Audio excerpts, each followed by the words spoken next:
But yeah, that went super well. I mean, I think he's a nice guy.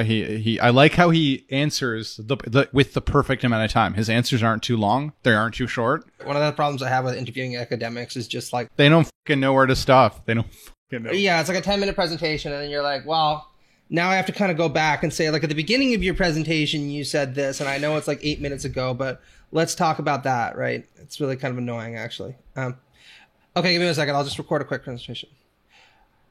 Sure. Hello, Plastic Pills listeners. A lot of you have been looking down south, I'm sure, and thinking, what the hell is going on there? Well, most of them are down south. Sorry to cut you off there, buddy. That's true. We should keep this in. Yes, well, for those of you who aren't in snowy Canada, we actually have a very special guest for you today. This is Greg Sargent. He is a Washington Post opinion columnist who writes the Plum Line, and he discourses a lot on the subject of post-liberalism or national conservatism and liberal egalitarianism. So thanks a lot for being on the show, Greg. Great to have you. Great. There you go. And I guess he never actually said thank you, but I'm sure that will suffice. We recorded this afterwards, but anyway, because we wanted to use every single second.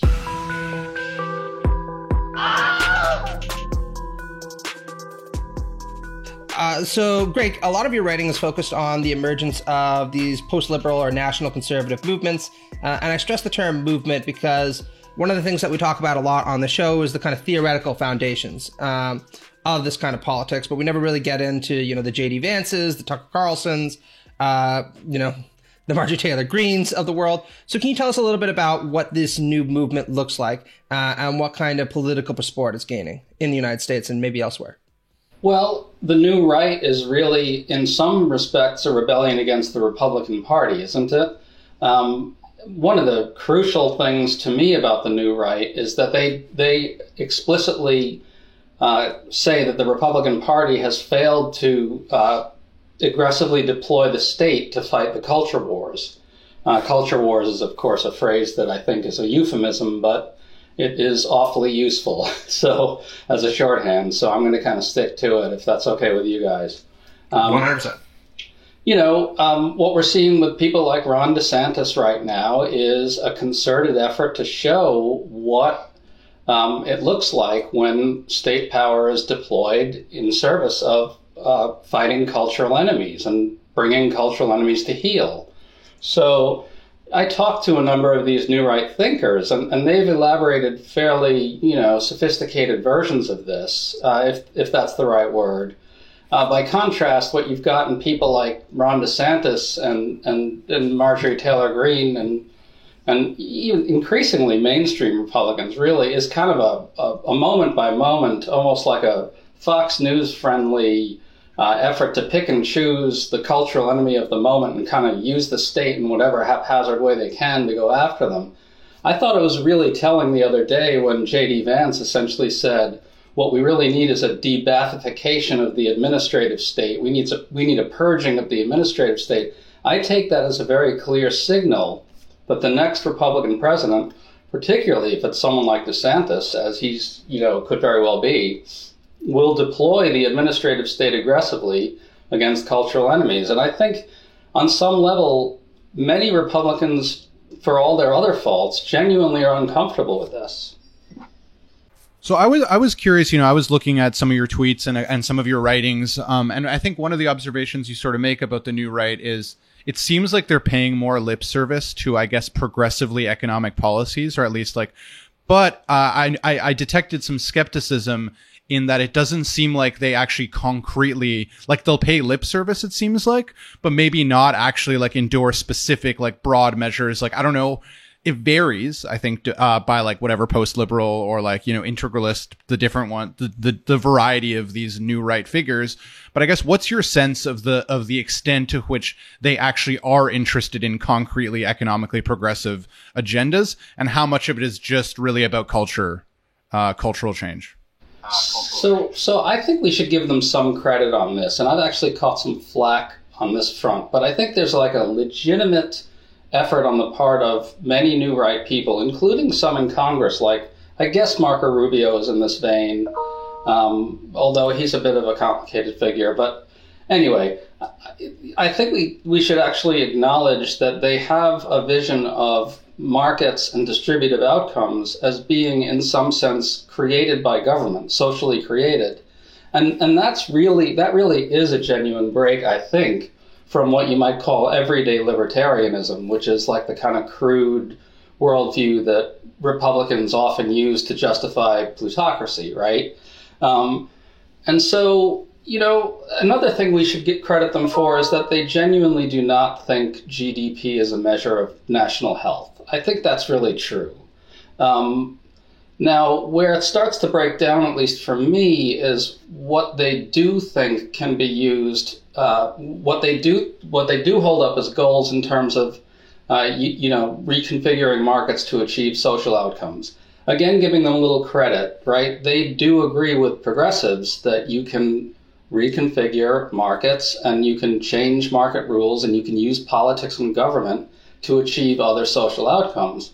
But for me, this is where the separation starts. They seem to really focus it on things like the traditional family, like using the state to incentivize the traditional family. They have a vision there of that as a human good and something that's essential to human flourishing. But like I asked in one of my pieces, if we're going to use the state, if we're going to reconfigure markets to achieve outcomes that promote human flourishing, why not other bases for human flourishing that are also fundamental, like universal health care or much more in the way of education? And I've actually struggled with this, and I'd love to hear from you guys on it. What I tend to think is going on with them is, on some level, they still have a hierarchical view. On some level, they don't take moral equality seriously.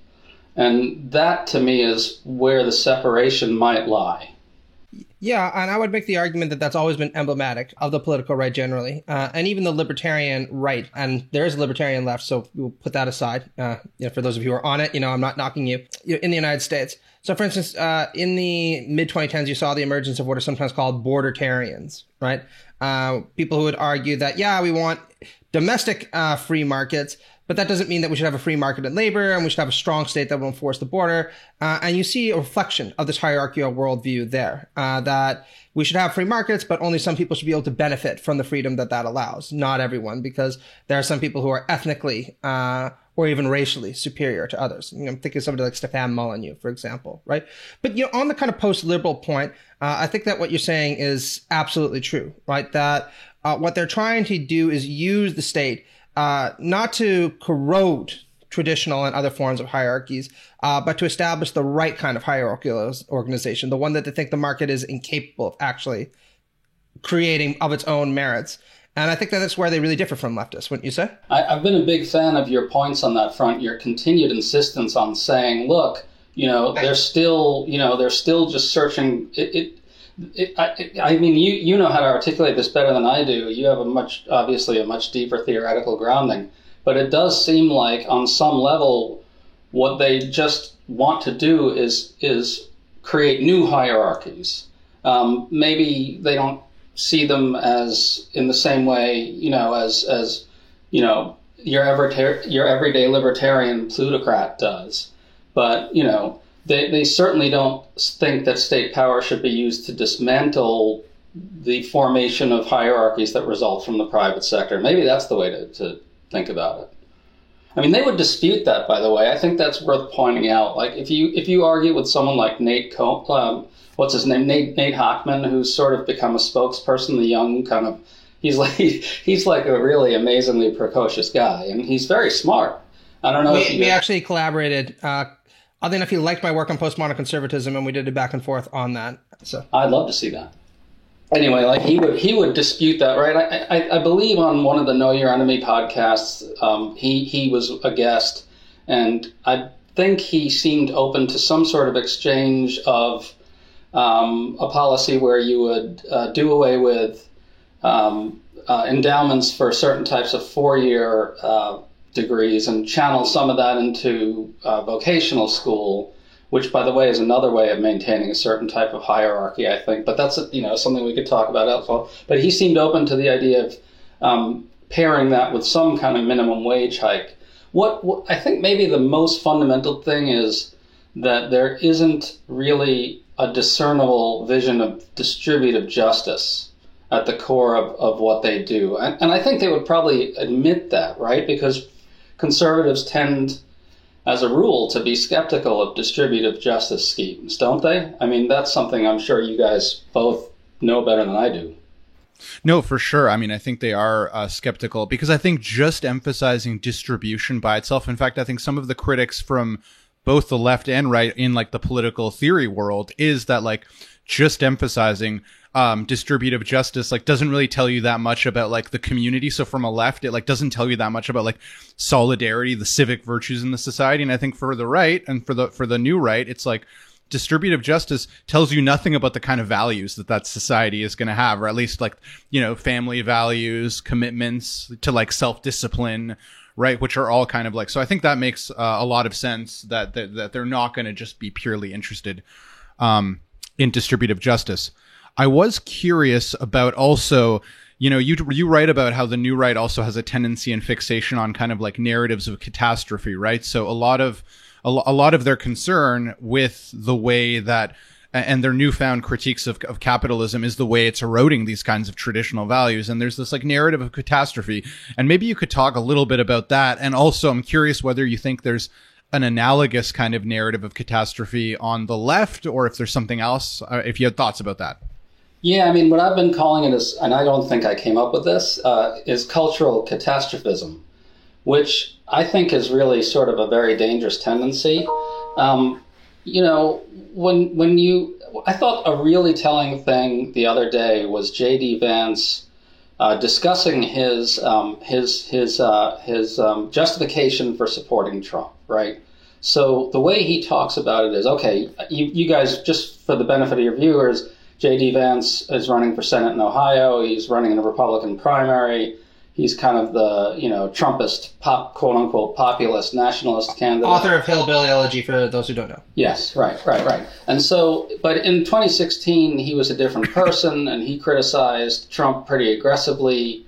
I think he described Trump, or at least his type of politics, as cultural heroin for the white working class, right? Which, you know, is a language that people like you and me can relate to. And then all of a sudden, he becomes a Trumpist. And there's been a lot of talk about how he's, you know, been an opportunist, but I think that we should take it a little more seriously. If you look closely at the arguments he's made, what he says is, well, okay, I didn't understand that Trump was going to open all of our eyes to the corrupt rot at the core of elite liberal institutions. And you know, so he treats Trump as kind of like this providential figure who's caused the scales to fall from his eyes, you know, and kind of created almost a divine revelation of what's really been around him, the kind of evil rot that's all around him. And so once you go down that road, right, pretty much anything is justified in response to this type of cultural emergency that he suddenly senses in every institution and around every corner in every classroom. And so, you know, that's what I'm talking about, really. It's really just a short leap from there to just saying, oh, well, our elections are corrupt, right? The deep state is corrupt. And so when the deep state says that Russia's trying to overturn our election, it's just baloney. It's just elite corruption at work.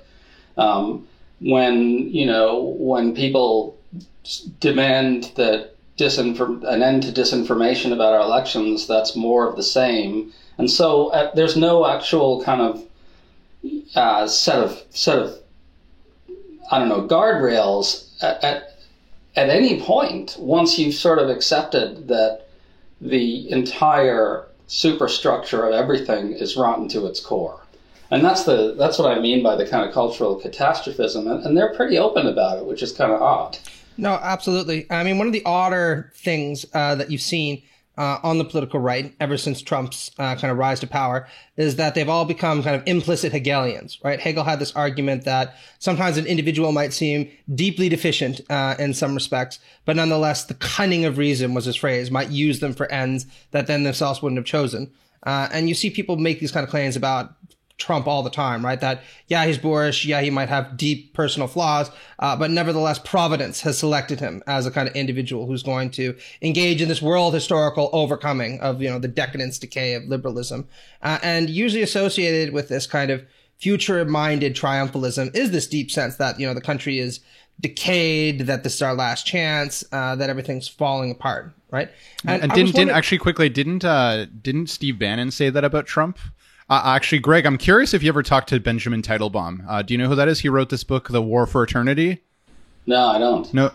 Oh, it's so good. Like he's this ethnographer from the University of Colorado Boulder who ended up scoring like 20 hours from hassling Steve Bannon of just like interviews with him and just hung around with him for like hours. And he wrote this amazing book about like the theoretical underpinnings of Bannon and like traditionalism and like that whole like really far right wing and like Dugin, like which is in the news now, more from like Russia and stuff. So yeah, Matt, what you were saying reminded me of Teitelbaum telling us about how Bannon, I think he says in that book, thought that Trump is the vehicle of this like broader cultural, this historical necessity of like, some sort of new right emerging. Right. And I think so. You see this with J.D. Vance saying, strip the administrative state of all liberals and turn it loose on woke corporations. And when Steve Bannon, I don't know if you listen to his podcast, but I recommend, if you can stomach it, listen a little bit, because I've handled worse. Don't worry. Yeah, it's pretty bad. It's really raw right wing insurgency stuff. It takes it as a given that future election outcomes where they lose will be subject to nullification by any means necessary. I think they really do take it as a given. It's just stated as essentially as fact. No, absolutely. And I think that one of the things that's deeply disturbing, of course, about all these movements is many of us predicted that they might have authoritarian strands as soon as Trump was elected. But none of us quite expected that it would be so spectacularly displayed, as you saw in January 2021, right, where there was an insurrection and it was backed by major figures in the administration. And while there was a little bit of initial pushback from the GOP, everyone kind of got on board with it, including Vance and others. So can you tell us a little bit about why you think that they are entitled to kind of adopt this approach towards democratic procedures? What is it about elections that make them unfair if their preferred candidate doesn't win? Because that would seem to just be the operative assumption of democracy, right? Think about this Madisonian ethos that one of the reasons why everyone will be content with democracy is if your guy didn't win today, well, there'll always be tomorrow, right? Yeah, I mean, I think something very complicated is going on with the Republicans, and unfortunately, the way it's discussed in the mainstream press tends to kind of slather it in euphemism and stuff. If you think about it, as an example of that, and this will get around to where I think you want me to go, over and over we hear, Republican candidates are running on the big lie, right? They're loyal to Trump. And that just completely misstates the real story of what's happening, right? So what you're hearing from many Republican candidates across the country, yes, they do have to pledge fealty to the big lie. But what's actually happening is they're running on an implicit vow to be willing to use whatever procedural power they can, and perhaps more, to maximally contest future election losses, right? And so I think, to answer your question, it's not that they sort of say, we're justified in doing this. It's sort of in a more shadowy place, right? They don't sort of say openly, all right, well, we will overturn the next election loss. They don't say it that way. They usually use kind of coded language that keeps it very nebulous and sort of deliberately so that they can kind of appeal to swing voters as well so they can avoid alienating those voters. Take David Perdue in Georgia, right? This is a really, really, really good example of this. He is Trump's candidate in the Republican gubernatorial primary against incumbent Republican Governor Brian Kemp. Now, Brian Kemp is being challenged for the explicit reason that he refused to steal the election for Trump in 2020. And David Perdue doesn't say, our elections don't count, I will steal the next election. He doesn't say it that way. What he says is, Brian Kemp let you down. He didn't fight, right? And then when he's asked directly, would you have certified Joe Biden's electors in 2020, he says no, right, because there was vote fraud. And so it just becomes this shadowy set of claims where what they're really saying is, I will maximally use whatever procedural tools are available at my disposal and use lies about voter fraud to justify it in a way that these other squish Republicans didn't. And so there's not actually any kind of real justification other than the sort of invented phantasm of fraud. But if you analyze it closely, it's a clear statement of intent. And it's almost never remarked on in the press, which is, a real problem, I think. Yeah, and I think that's one of the things that us liberals really find difficult when it comes to dialoguing or critiquing people who hold these views, because they are slippery. And what you can sometimes find is if you make a point that they're unable to argue against empirically, they'll just find a way to use that as further vindication for their viewpoints, right? I mean, I found this about January 6th. People would start out by saying, it didn't happen or it wasn't as bad as they said. And then if it was as bad as people claim, then they'd say, well, Antifa was there, right? And they're the ones who really riled up. So even though they're ceding that one point, they're using that as a kind of further circular way of vindicating their viewpoint. And this is all very strange, and people have called it a lot of different things, including me. But I'm wondering, can you tell us a little bit about where the roots of this come from? Because I think that's what a lot of us are really wondering, looking from, the outside in. And people have diagnosed different kind of points where Trumpism got its seeds, or post-liberalism or national conservatism, whatever you want to call it.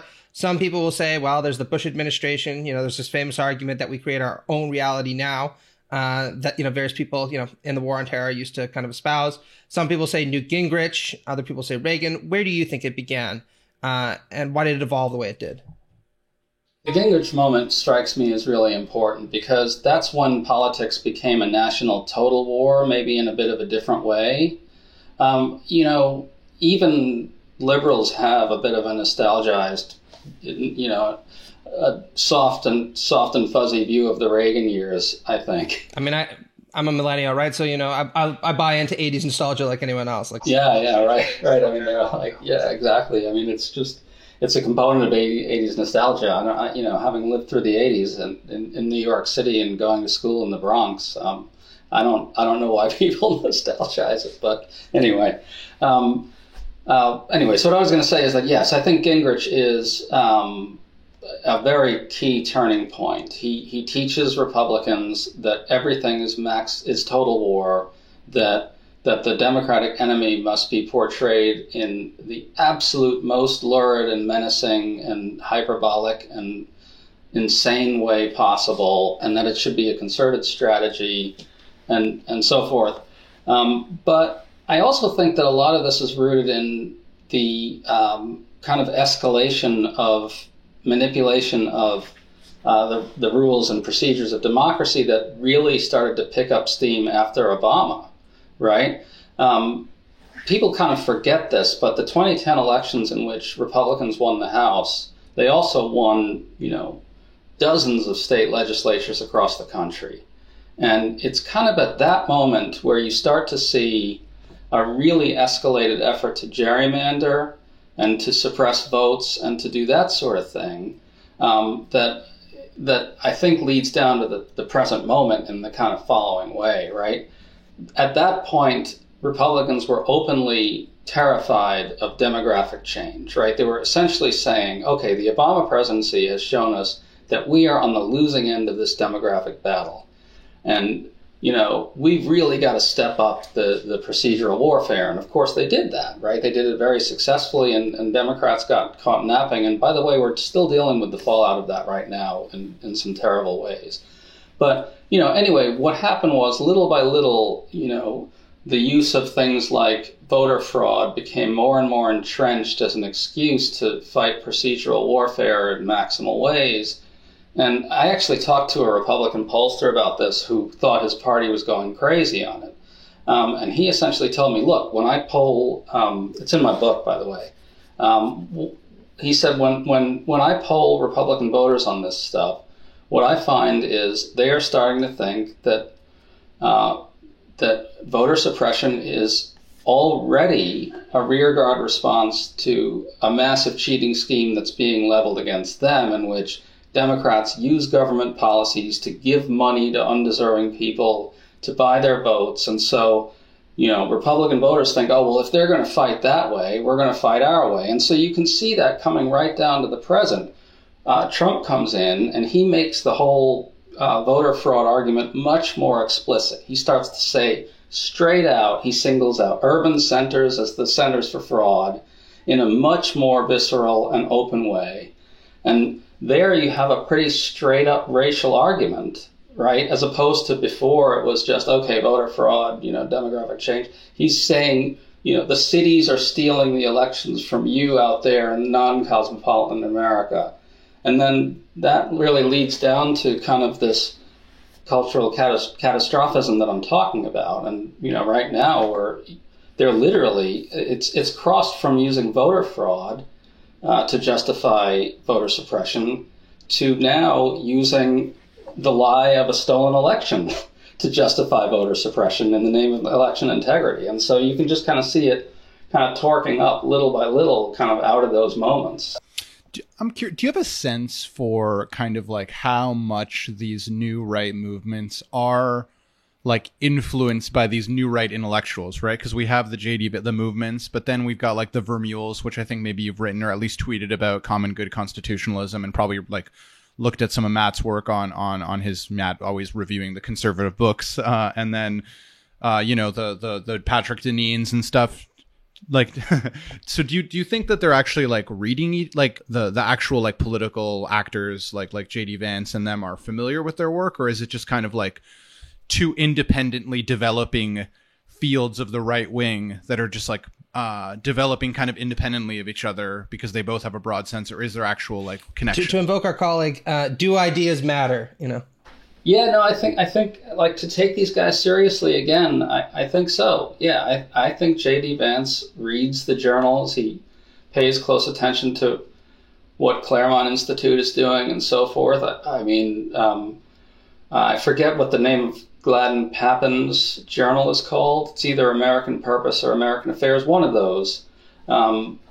It's sort of really a new right. Gladden Papin, you guys know, he's sort of in the integralist camp, and he's a serious guy in his own way. I mean, I think there's a Rutledge handbook of post-liberalism out there that was edited by Stephen Holmes and some others, and it's an interesting book, and Gladden Papin has a chapter making the case from his side. And so this is a serious guy, and his journal, I think, is read by people like Marco Rubio and Josh Hawley. I mean, I'm pretty convinced that they take this intellectual movement extremely seriously. To me, where it breaks down for me is in some of the failings you were talking about earlier. They don't seem to have a real economic vision that takes distributive justice or moral equality seriously, and that's where I think you guys and people like me really part ways from them. But I do think they're serious about it. It's an interesting question. Maybe you guys have thoughts on this. If you think about the idea of going after college endowments, 4-year college stuff to fund vocational school, and Matt, this is your topic, right? Dignified self-authorship. When I look at that, right, I see hierarchy being maintained because they're not taking the idea seriously of that moral equality should lead us to say, you get the resources to realize yourself, right? They just sort of say, okay, well, 4-year colleges are indoctrinating people. Vocational work is a good option. It'll create communities that we think are stable. That's not taking liberal moral equality seriously, is it? No, I don't think so. So just to say something about this, and then just to very briefly, I think people sometimes ponder why it is that the right simultaneously has this real attraction to its own intellectuals while advocating for anti-intellectual kinds of rhetoric elsewhere, right? You think about Trump's comment about, I love the undereducated, right? They're my people, that kind of thing. This has really deep roots going back to even someone like Edmund Burke. But, the point of it was never really made that explicit until you get to somebody like Roger Scruton in his book, The Meaning of Conservatism, where he overtly says that there is something admirable from a conservative standpoint about what he called, and I quote, unthinking people, right? Those who accept the burdens that life imposes upon them without seeking to lodge blame where they have little chance of recourse. And I think you see this in this kind of emphasis on vocational schools. There's this idea that there's nothing wrong with you getting an education as long as it's an education that leads to you being, broadly speaking, uncritical of the political and traditional institutions that you inhabit. And so to the extent that there is a movement on things like access to post-secondary education, it's probably going to take this form. You're never going to see conservatives sitting there being like, we should fund all kinds of people who are going to be coming out of university with all kinds of different opinions about how things should be changed. It's not what they're really aspiring to. And to the extent that they're looking to kind of train an intellectual cadre, it's going to be an intellectual cadre that more or less replicates or parrots the kind of viewpoints that they think are acceptable. But I mean, this is what I kind of wanted to get at. This actually gets at my final question for you, which is, what do you think that we can do as liberals or leftists to confront these movements? Because they've been very appealing. They definitely have a kind of intellectual backbone to them, which sometimes we don't appreciate. And while we kind of got a bit of a recourse in 2020 with Biden's election, a lot of us are worried that is just that. It's a reprieve or a recourse, and that something worse is going to be coming down the line. So what can we do? Well, I'm not sure this is a great answer. It might be kind of too overly theoretical, but my sort of sense is that what liberalism can do is kind of return to the tradition of egalitarian liberalism as a response to right-wing populism. It seems to me that if we take seriously the idea that moral equality requires an investment of societal, social, and economic resources in the ability of people to realize themselves, then we kind of tackle some of the very liabilities about liberalism that right-wing populism is exploiting. For instance, the kind of efforts to entrench meritocracy that they constantly, and I think somewhat legitimately, attack, right? Now, I think we're in a very bad moment for the following reason. We had a shot here at something that would move in that direction fairly dramatically in Biden's Build Back Better agenda. It would have invested, much more money in education, healthcare, and so forth. And, that dying is really, really a problem for liberals, I think, because that was kind of our crack. Right? I mean, that was this is our crack at rehabilitating liberalism along the lines that I think we all agree it should be. And I don't want to be Pollyannish about this. Like, there's sort of a Pollyannish way of thinking about this, which says something along the lines of, well, right-wing populists are just exploiting the fact that liberals have maintained the meritocracy. I think that's, put it this way, I don't really believe that's why Trump won or why there's a populist surge, but I do think that as a matter of theoretical argument, that's what our best rebuttal to right-wing populism is, egalitarian liberalism. Yeah, that makes sense to me. I'm definitely persuaded. And actually, going from that point, I mean, in the last couple minutes here, I think I read you sort of expressing some skepticism about like a lot of the internal and obviously external critiques of the way that liberalism in America, the way you guys use liberal to mean left of center in America, is now dominated by what people call wokeness or whatever, right? And like that's the big boogeyman. Weirdos, But I guess but I guess I'm curious, like, because it seems like you're a little skeptical of this idea that in order for the left to be successful, like wokeness needs to be eliminated. I mean, maybe I misinterpreted what I thought I saw you writing about. So I think I'd take a middle ground there, and I don't mean to be weaselly, but I actually think that what we should be trying to do is separating the good from the bad in wokeness, right? I mean, large swaths of what we call identity politics are perfectly in keeping with liberal commitments. And I think we just have to be clearer on what types of wokeness violate those commitments and what don't. We have to also say that a lot of them don't, right? Because otherwise we cede the opportunity to say things like, well, Martin Luther King was critical of the racist superstructure of society and stuff. We can't give that away. We can't sort of say, oh, the only thing that we're allowed to say is that colorblind equality is the goal. And so that's why I really liked Mallory McMorrow's moment. She's a Michigan, for your viewers, Mallory McMorrow is the Michigan state senator who had a viral moment when she tore into the Republican opposition for depicting her as a groomer. And what she did was she kind of returned to first principles in the wokeness debate, right? She essentially said, I'm a white Christian suburban mom, and I absolutely am for equality. And that's because I recognize, the humanity of the non-white and non-Christian students in my children's school. And what I keep wondering is what the people who are making the anti-woke argument think of that, right? Where does that fit into their schema, right?